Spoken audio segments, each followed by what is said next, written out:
Hello and welcome to Singapore Lockdown series. This is episode number 5 of Singapore Lockdown 2021. And in this video, we are going to talk about the current prevailing situation in the country with effect from June 14th. Yes, because Singapore government has eased travel restrictions with effect from June 14th of this year and also for the following week of June 21st. So we are going to see the complete situation, how to what extent they have provided relief to the people, and also we will see what we have in terms of traveling if we want to go to Singapore right now.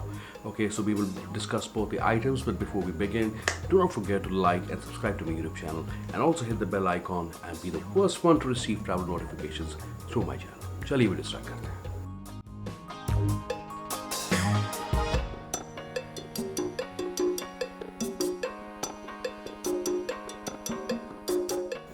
So here's the thing, social gathering limit has been increased from 2 people to 5 people. Household visitors limit has been increased from 2 people to 5 people. Attractions, cruises, museums, public libraries now can operate with 50% of capacity than 25% earlier. Live performances, live events, movie screenings, and meetings, conferences, marriages can now hold up to 250 people per event, provided they have pre-event testing facility PET. If that is not the case, then the limit will remain up to 50 people per event. Okay. Now, apart from this, household businesses, home-based businesses, can now have up to 5 unique visitors per day. Now, group of 5 people, if you're traveling in group and you're staying in hotel, the group of 5 people can now stay in a room in hotel.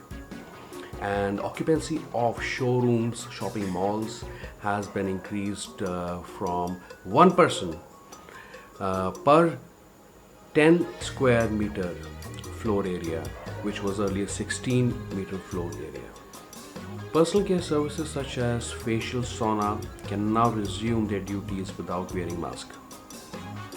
Now, 50 people can join conveyance tours, which was earlier with the limit of 20 people. Non-conveyance tours still have the limit of 20 persons per tour.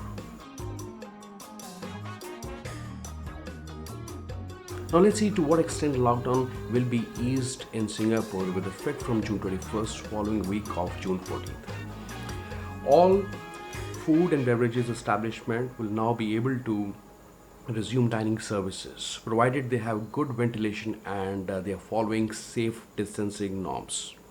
All F&B employees will have to go, workers will have to undergo anti-agent rapid test on daily basis before they start dining services.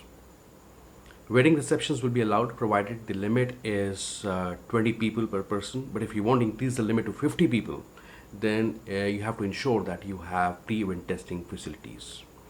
All performers, live performers like singers or people who play music instruments will be now allowed to perform without mask. Performers at worship events or services can also now operate without mask. However, pre-event testing facility has to be there if the gathering is for about say 100 people at the event. Sport classes, both indoor and outdoors, limit has been increased to 30 people including instructors. Each training group can have up to 5 people during the training sessions.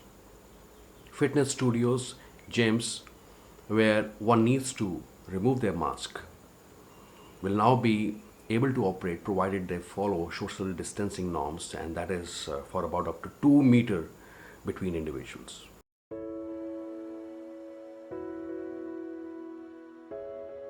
Now let's see what other measures the government of Singapore is taking at this point of time. The first one is that self-test kits, COVID self-test kits will be allowed to sold at pharmacies, bigger pharmacies like Guardian, Unity and Watson pharmacies.